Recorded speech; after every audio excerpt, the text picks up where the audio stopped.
Assalamualaikum warahmatullahi wabarakatuh. Hari ini saya nak buat ulasan perlawanan di antara Kuching menentang Kelantan, yang mana Kuching menang 2-1 hasil jaringan daripada Syafiq dan juga Kamara, manakala gol pasukan Kelantan dijaringkan oleh Yusri. Pada perlawanan ini boleh saya katakan Kelantan punya struktur formation atau tactical 4-3-3 lebih tersusun ketika menyerang dan ketika bertahan.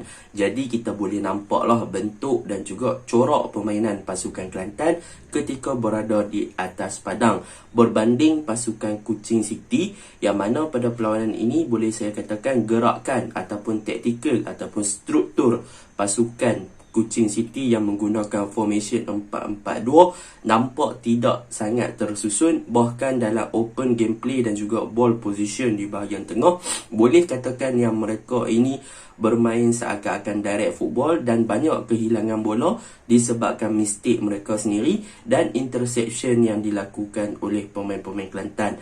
Tetapi daripada segi struktur ataupun siapa yang lebih tersusun dalam perlawanan ini, boleh saya katakan Kelantan.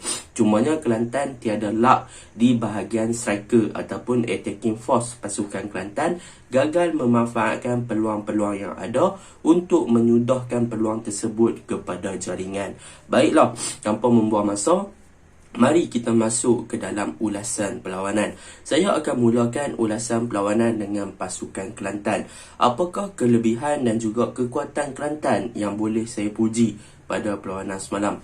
Yang pertama yang boleh saya puji adalah tentang bagaimana Kelantan menggunakan bahagian kiri, iaitu yang diketuai oleh Fazrul Amir untuk menyerang pasukan Kuching City.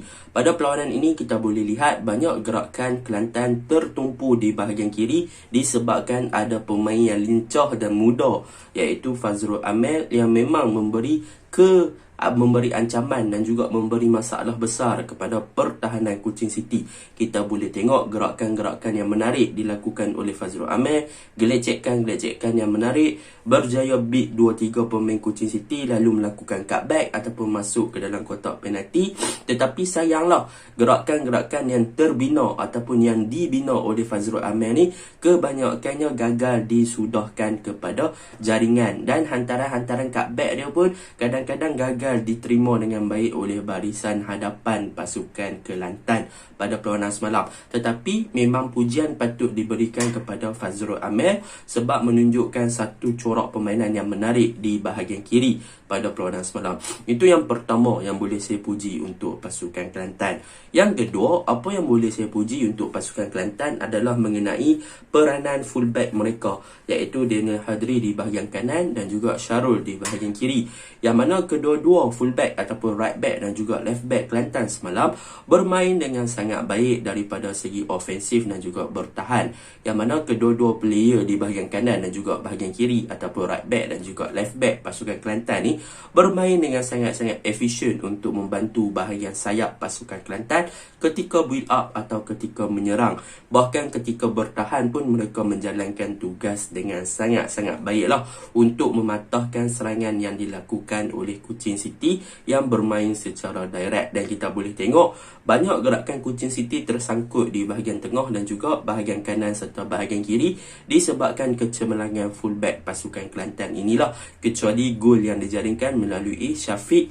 Memang itu kesilapan yang dilakukan oleh pertahanan Kelantan sendiri yang menyebabkan mereka terpaksa menerima kekalahan kepada Kuching dengan 2-1. Tetapi dua player ni boleh saya puji untuk yang kedua bagi pasukan Kelantan. Dan perkara yang ketiga yang boleh saya puji untuk pasukan Kelantan adalah mengenai bahagian tengah, tetapi bukan di bahagian attacking ataupun bukan bahagian attacking midfielder, tetapi sebaliknya peranan Meodani, yang mana pada perlawanan semalam boleh saya katakan Meodani bermain dengan baik untuk melakukan tugas ataupun distract ataupun mengganggu serangan counter attack ataupun build up yang cuba dilakukan oleh Kuching City di bahagian tengah. Jadi Meodani semalam memang banyak bermain di bahagian tengah dan banyak mengganggu corak serangan yang cuba dilakukan oleh Kuching City dengan melakukan interception possession dan juga tackle yang sangat baik di bahagian tengah pasukan Kelantan. Jadi boleh saya katakan di bahagian tengah pasukan Kelantan, in term of defending, yang diketuai, yang dimainkan oleh ataupun ataupun Miodani yang bermain sebagai defensive midfielder, berjaya untuk menjalankan tugas beliau dengan sangat baiklah. Dan itu perkara yang boleh saya puji untuk pasukan Kelantan FC pada peluang semalam. Kita masuk pula kepada part of kelemahan pasukan Kelantan FC pada perlawanan semalam. Okey, kelemahan yang pertama adalah mereka punya attacking force, yang mana di bahagian hadapan iaitu Fadil dan juga Nixon, yang mana kedua-dua player ni boleh dikatakan terlalu isolate dan mereka punya jarak antara midfield dan juga striker tu terlalu berjauhan untuk pemain-pemain Kelantan buka game dan juga create movement di bahagian hadapan, yang mana mereka tak boleh nak link up ataupun tak boleh nak connect dengan baik di bahagian tengah. Jadi kita boleh tengoklah memang antara attacking midfielder pasukan Kelantan iaitu Kelvin Bedford, Nixon dan juga Fadil, memang jarak mereka agak jauh. Jadi apabila Kelantan nak supply bola pun agak susah disebabkan positioning ataupun disebabkan position pemain-pemain striker pasukan Kelantan semalam tidak berada dalam keadaan yang terlalu dekat dan tidak berada dalam keadaan yang bagus untuk diberikan ataupun untuk disupplykan bola. Jadi memang boleh dikatakan attacking force pasukan Kelantan terlalu isolate pada perlawanan semalam. Dan kita boleh tengok juga sebagai contoh gerakan-gerakan yang dilakukan oleh Fazrul Amir di bahagian kiri, beliau juga kurang dapat support daripada attacking force pasukan Kelantan, dan gerakan di bahagian tengah yang digerakkan oleh Kelvin Bedford, dan beliau juga kurang dapat support yang dekat daripada Nixon ataupun Fadil. Dan benda tu telah menyebabkan Kelantan punya attacking force gagal untuk berfungsi dengan baik, dan Kelantan tak boleh nak create chances yang bagus lah, sebabkan link up ataupun connector antara bahagian tengah dan juga bahagian striker tu agak jauh dan tidak menyambung pada peranan semalam. Yang kedua, kelemahan Kelantan juga adalah mengenai attacking force, yang mana walaupun pada peranan semalam boleh dikatakan gerakan yang menarik daripada segi peluang, kan, Kelantan memang banyak peluang, tetapi attacking force pasukan Kelantan agak tumpul, yang mana mereka gagal untuk menjaringkan gol dan juga menyudahkan peluang-peluang yang ada ataupun peluang-peluang yang terbaik kepada jaringan pada perlawanan semalam. Jadi boleh saya katakan Kelantan perlu fix ataupun perlu perbaiki daripada segi penyudah ataupun finishing untuk memastikan yang mereka boleh survive dalam saingan Liga Premier tahun ini. Sebab apa? Sebab konsistensi itu yang penting untuk menjadi juara Liga. Dan kalau nak menang dalam satu game, kena jaringkan gol. Kalau ada peluang yang banyak, main lawa tapi tak skor, still tak boleh nak bawa kemenangan. Contohnya pada perlawanan semalam. Itu untuk Kelantan lah secara overallnya. Kelantan memang tiadalah disebabkan banyak mensia-siakan peluang yang ada pada perlawanan semalam, dan attacking force pasukan Kelantan pun gagal untuk link up dengan baik bersama dengan midfield dan juga winger pasukan Kelantan sendiri pada perlawanan semalam. Itu yang boleh saya katakan lah. Dan banyak-banyak crossing yang dilakukan pun tidak menjadi pada perlawanan semalam.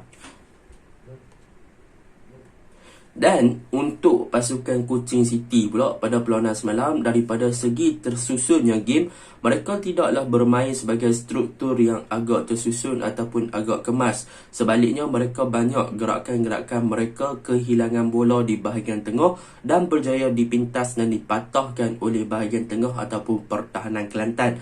Tetapi apa yang menarik tentang Kuching ni adalah mereka berjaya untuk menunjukkan satu corak permainan yang bergantung kepada individu kualiti yang bagus. Contohnya saya bagi Kamara, Marsh Brown dan juga Syafiq, yang mana ketiga-tiga player di attacking force pasukan Kuching ni, mereka menggunakan kelebihan yang ada pada mereka dari segi kualiti ball control, dribbling untuk penetrate bahagian pertahanan pasukan Kelantan, dan mereka berjaya untuk memanfaatkan peluang-peluang yang terbaik. Kita boleh tengok gol pertama daripada set pieces corner memang gol. Gol kedua adalah disebabkan kehebatan ataupun kelebihan individual skill yang ada pada Syafiq untuk gelecek dan kain lalu melakukan percubaan yang tepat untuk menjaringkan gol kemenangan kepada Kuching City. Jadi daripada segi struktur ataupun daripada segi struktur formation pasukan Kuching memang boleh dikatakan agak out dan agak kurang, tetapi daripada segi memanfaatkan kelebihan yang ada pada individu yang baik, seperti Marsh Brown, Syafiq, Kamara dan sebagainya, membolehkan mereka boleh fight dengan pasukan Kelantan Kelantan yang lebih tersusun daripada segi taktikal ataupun lebih kemas daripada segi taktikal. Itu yang menyebabkan Kuching City menang, disebabkan mereka boleh manfaatkan kelebihan individu ataupun kualiti individu yang ada pada pemain mereka di bahagian hadapan. Dan untuk defense department pasukan Kuching City juga, mereka juga memainkan peranan yang penting, yang mana mereka berjaya untuk compact dan memberi pressure ataupun tekanan kepada pasukan Kelantan yang di bahagian serangan dengan menutup ruang dan juga ataupun react dengan cepat ketika pasukan Kelantan ingin melakukan percubaan, dan mereka cepat untuk close space lah yang menyebabkan percubaan Kelantan tersasar pada peluang semalam. Jadi itu sahaja ulasan saya. Assalamualaikum warahmatullahi wabarakatuh.